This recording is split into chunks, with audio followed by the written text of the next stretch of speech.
எப்படி நம்ம வேலை செய்யறதுல போட்டி போடுவாங்க. நான் தமிழ்நாட்டுல மட்டும்தான் எவ்வளவு ஊழல் செய்யணும்னு போட்டி போட்டு கொண்டிருக்கிறார்கள் என்று சொன்னார்கள். எந்த மதுரையில நின்று கொண்டிருந்தாலும் அந்த மதுரை மேயர் ஊழல் குற்றச்சாட்டுல பதவியை துரத்த சரித்திரமும் இங்கே இருக்கிறது. அதனால முதலமைச்சர் ஒரு செயற்கையான ஒரு உரிமை போராட்டத்தை அவர் ஏற்படுத்தி கொண்டிருக்கிறார். 1/1/2025 பல ஊராட்சிகளில் நிர்வாகம் நேரம் முடிச்சு விட்டது. ஒரு வருஷமா அதற்கெல்லாம் தேர்தல் நடக்கல. உள்ளாட்சிகளின் அதிகாரத்தை பறித்து விட்டு மாநில சுயாட்சியை பற்றி பேசுவதை மக்கள் எதிர்க்கிறார்கள். மக்கள் இங்கு மிகுந்த சிரமத்தில் இருக்கிறார்கள். அதனால அங்க ஸ்டாலின் சொன்னது போல முடிச்சு மேம் 74 லட்சம் பெண்களுக்கு 1 லட்சம் கொடுத்ததா சொன்னீங்களா? மற்ற மாநிலத்தில் பாஜக, தமிழ்நாட்டில் அந்த திட்டம் இருக்கா? பெண்களுக்கு 1 லட்சம் ரூபாய் கொடுக்கக்கூடிய திட்டம் மத்திய அரசால முடியுமா? அது நேரடியா வாக்குறுதியா கொடுப்பீங்களா? இல்ல, நாங்க எப்படி அவங்களுக்கு இப்ப உதாரணத்துக்கு அண்ணன் எடப்பாடியார் அவர்களே ஒரு குடும்பத்துக்கு 10,000 என்று அறிவிச்சிருக்கிறார்கள்.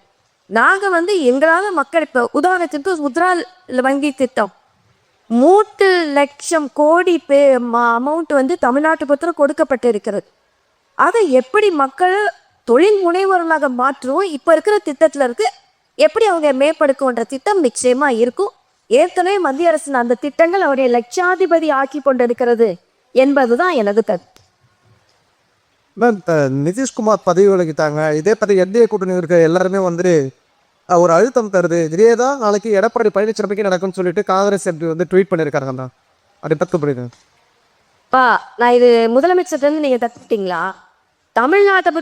தமிழ்நாட்டை பத்தி பேசும்போது நீ மணிப்பூரை பாரு, உத்தரப்பிரதேசத்தை பாரு, பீகாரை பாரு. தமிழ்நாட்டில் நாங்கள் வலிமையான கூட்டணி அமைச்சிருக்கிறோம். பீகாருக்கு பாலிடிக்ஸ் பீகாருக்கு. தமிழ்நாட்டில் அவங்க இப்போ அவர் விருப்பப்பட்டு தான் செஞ்சாருன்னா விருப்பத்தை எதிர்ப்பா எதுவும் மத்திய அரசு செய்யாது. அதனால எல்லாமே விருப்பத்திற்கு இணங்கி சேர்ந்து எதுவும் அழுத்தத்துல செய்யல. ஆனா இன்னைக்கு தமிழ்நாட்டில் அப்படி பார்த்தா நீங்க ஒரே காலையிலிருந்து எப்படி காங்கிரஸை இணைய வச்சாங்கன்றது ஒரு பெரிய சாதனையா.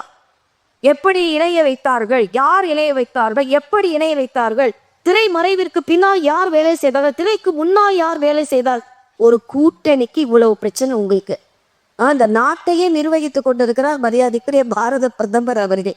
அதனால எங்களோட கூட்டணி பலமா இருக்குது. நிச்சயமா இந்த தேர்தல் அறிக்கை நான் ஏற்கனவே சொன்ன மாதிரி கதாநாயகனா இல்ல, தான் எங்களுக்கு தேர்தல் அறிக்கை யார் யாருக்கெல்லாம் என்னென்ன வேணுமோ அதை கொடுப்பதற்கு நாங்கள் தயாராக இருக்கிறோம். நான் காங்கிரஸ் நீங்க குறிப்பிட்ட மாதிரி 5% கீழே தான் வாக்கு சதவீதம் இருக்குன்னு சொல்லியிருக்கீங்க.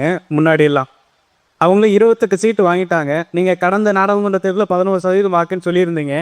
எவ்வளவு சீட்டு உங்களுக்கு கிடைக்கும் நம்புறீங்க? இல்ல, நாங்க யாரும் ஒப்பிடலைங்க. நாங்க எங்க கூட்டணின்னு நாங்க எல்லாரும் நட்பு ரீதியா எவ்வளவு பிரித்து கொண்டு எப்படி வெற்றி பெற வேண்டும் என்பதுதான் எங்களது கோரிக்கையா இருக்குது. எங்களுக்கு காங்கிரஸ்க்கு எவ்வளவு இருந்தது, திமுக இருந்தது, கோந்தாச்சா ஒட்டியாச்சா ஒட்டலியா, அதெல்லாம் எங்களுக்கு. நாங்க திமுகவை விரட்டணுங்க. திமுக ஆட்சியிலிருந்து அப்புறப்படுத்தப்பட வேண்டும், அகற்றப்பட வேண்டும். அது ஒண்ணுதான் எங்களோட குறிக்கோள். இதுல எந்த கேள்வியும் விரிசல் ஏற்படுத்துவதை நாங்கள் ஒத்துக்கொள்ளவே மாட்டோம். நீங்க டெல்லிக்கு போனீங்களா, இங்க பேசுனீங்களா, எதுல உட்காந்து பேசுனீங்களா, உன்னால உட்காந்து பேசுனீங்களா, இதெல்லாம் கதை கிடையாது. ஒற்றை குறிக்கோள் திமுக ஆட்சியிலிருந்து அகற்றப்பட வேண்டும். நான் சொன்னேன், ஒரு 2 வயது குழந்தைய பாலியல் பலாத்காரம் ஒரு மாநிலத்தில் செய்ய முடிகிறது என்றால் அந்த ஆட்சி நீடிக்கணுமா?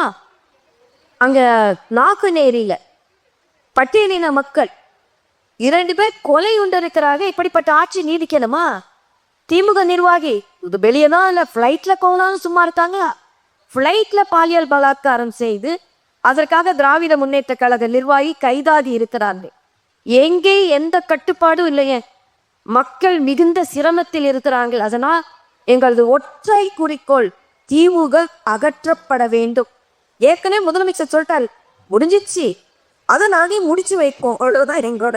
மேம், உங்க கூட்டணியும் திமுகவும் சேர்ந்து விஜய டீல் பண்ணி க்ளோஸ் பண்றதுக்கு பிளான் பண்றதா நேற்று விஜய் மேடையில் பேசினாரு. அதாவது அதிமுகவும் திமுகவும் டீல் பண்ணியிருக்காங்க மறைமுகமான்ட்டு. அதை எப்படி பார்க்குறேன்? அதை தம்பி டீட்டிங்லாம் எங்கிட்ட இல்லை. நான் ஒன்னே ஒண்ணுதான் விஜய்ங்க பாராட்டுறேன். ஏன்னா திமுகவிடம் இருந்து என்னென்ன தவறுகள் பொய் சொன்னார்களோ அதை தெளிவாக எடுத்து சொன்னார்.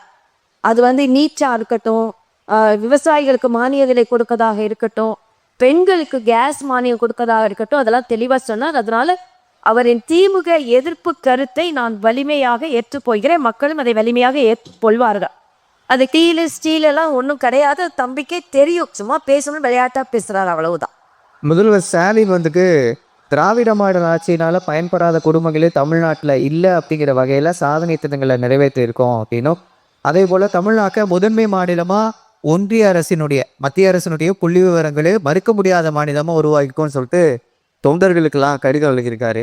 ஆமா, அதாவது கடுமையா உழைக்கிறேன்னு உழைச்சு உதயநிதியை தானே கூட்டு வந்திருக்கீங்க.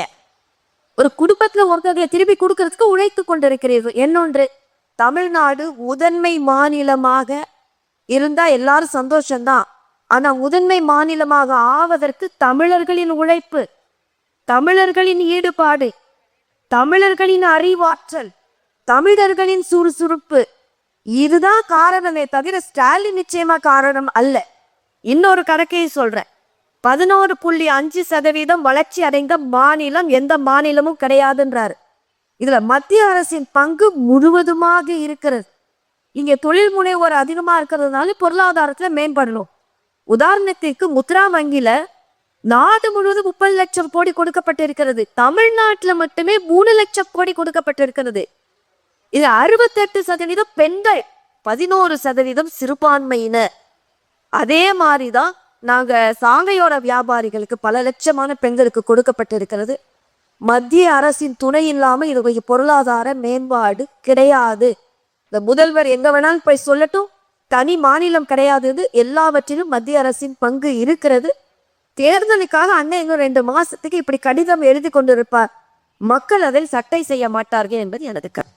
மேம், இப்போ விஜய் பாராட்டினீங்க அந்த நீட் தேர்வு மாநில அரசால் முடியாதுன்னு சொல்லி, அதை ஏடிஎம்கேக்கும் பொருந்துமா? இந்த தேர்தல் வாக்குறுதியில் நீட் தேர்வு விலக்கு அப்படிங்கிறது 2 தரப்புலையும் கொடுக்க மாட்டீங்களா? அதிமுக பாஜக இல்லை, கொடுத்ததுக்கு என்கிட்ட இல்லையே. அது வந்து உச்ச நீதிமன்றத்தின் தீர்ப்பு.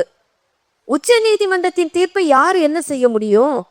அதனால அவங்க வந்து நாங்க நீதித்துறையின் பார் சென்று நாங்க நீக்குவான்னு சொல்லிட்டு அது ஓரளவுக்கு ஒத்துக்கலாம். முதல் கையெழுத்து அப்ப ஸ்டாலின் முதல் கையெழுத்தே கூட அதிமுகவும் அதை தொடர்ந்து சொல்லிட்டு இருந்தாங்க இல்லையா? இப்போ அதிமுக நீட் தேர்வுக்கு வந்து ரத்துன்னு கேட்டால் அதை மத்திய அரசு செய்ய முடியாதுன்றது புரிஞ்சுக்கலாம். இல்ல, நான் அதுக்கு வரவே இல்லை. நான் முதல்ல திமுக கிட்ட பேசுறேன்.